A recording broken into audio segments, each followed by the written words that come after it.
একটা মহান দিন রতন ম্যানের জন্মদিন, কিন্তু আপনারা হয়তো আজকে এসেছেন, তো এটার জন্য প্রথমে আপনাদের ধন্যবাদ জানাই। এরকম প্রোগ্রাম আমাদের সারা বছর লেগে থাকে।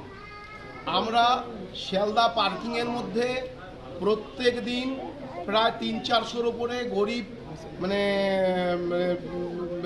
হ্যান্ডিক্যাপ, মানসিক ভারসাম্যহীন, পাগল, তারপরে আপনার বাড়ি থেকে যাদের সুসন্তান আছে, বাবা মাকে খেতে দেয় না, বাবা মাকে কাপড় জামা দেয় না, এই সমস্ত ব্যক্তিদের প্রায় 400-500-র কাছাকাছি ব্যক্তিদের আমরা ডেলি ওখানে ভোজনের ব্যবস্থা করেছি, ডেলি, এটা এভরিডে।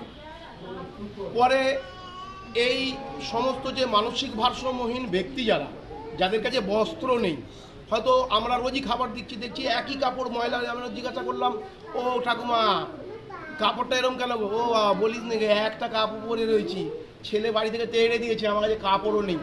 এই বস্ত্র বা পাগলটা যেটা আছে, যে জামা প্যান্ট চেঞ্জ করতে পারে না, যার চুল দাড়ি রয়েছে কাটতে পারে না, এগুলো আমাদের প্রতি বছর প্রতিদিনই এই মানুষের কাজগুলো লেগে থাকে।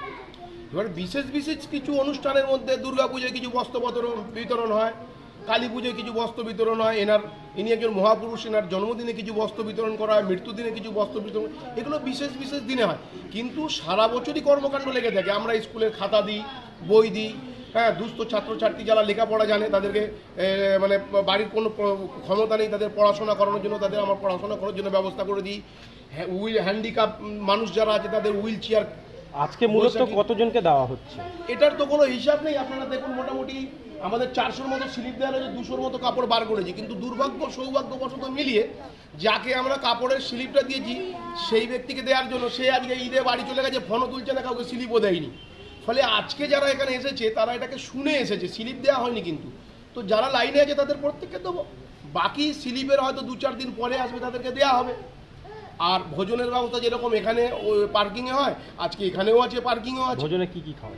ভোজনে দেখুন, ওখানে পার্কিংয়ে যেটা হয়, ডাল ভাত সবজি এভরিডে দেওয়া হয়। বিশেষ কিছু অনুষ্ঠানে আমরা মাছের আয়োজন করি, মিষ্টি চাটনি যেরকম হয়, পনির এসবের আয়োজন করি। কিন্তু নর্মালি আমরা ওই 300-400-500 কাছাকাছি লোকেদের ডাল ভাত সবজি ডেলি আমরা এটা দিয়ে থাকি। আপনার নাম, ডেজিগনেশনটা? আমার নাম ভোলা সামুই। আর যেনার প্রোগ্রামে আপনারা এসেছেন, ওনার নাম রতন ব্যানার্জি। তো এই রতন ব্যানার্জির ওনার যে বক্তব্য ছিলেন, যে নীরবে কাজ করে যাও। আজকে আমি যে কাজটা করছি, 5টা মানুষ দেখছে, সবাই দেখছে, কিন্তু উনি আমার থেকে অনেক বেশি কাজ করেছেন। শয়ে ব্যক্তিকে চাকরির থেকে আরম্ভ করে বহু দিক থেকে হেল্প করেছেন। বস্ত্র, অন্ন, গৃহ, মাথার ওপরে ছাদ সব করে দিয়েছেন, কিন্তু ওনার কোনো প্রচার ছিল না। হ্যাঁ, এখন আমি যেটা প্ল্যাটফর্মে এসে দাঁড়িয়ে রয়েছি, যে আজকে রতন ব্যানার্জি রুরাল ওয়েলফেয়ার সোসাইটিটা হয়েছে, এটা 1999 সালে, আমার ভুল হচ্ছে, 1999 সাল থেকে আমরা কাজ করেছিলাম।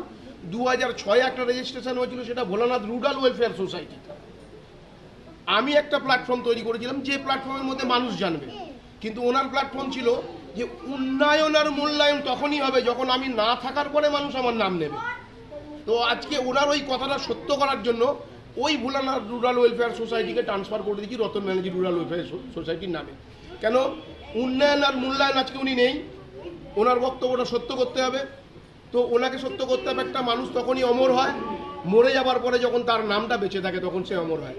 তো এরকম একটা মহান ব্যক্তির জন্য যে আমরা এই কাজটা করতে পারছি, ঈশ্বর আমাদের মাধ্যম করেছে। এবং ওনার এবং ওনার পিতা এবং আমার মা বাবা এবং আমার গুরুজনরা, তাদের আশীর্বাদে যে এই কাজগুলো আমরা প্রতিনিয়ত করতে পারি, তার জন্য ঈশ্বরকে, ওই গুরুজন ব্যক্তিকে এবং ওনাকে শতকোটি প্রণাম জানাচ্ছি।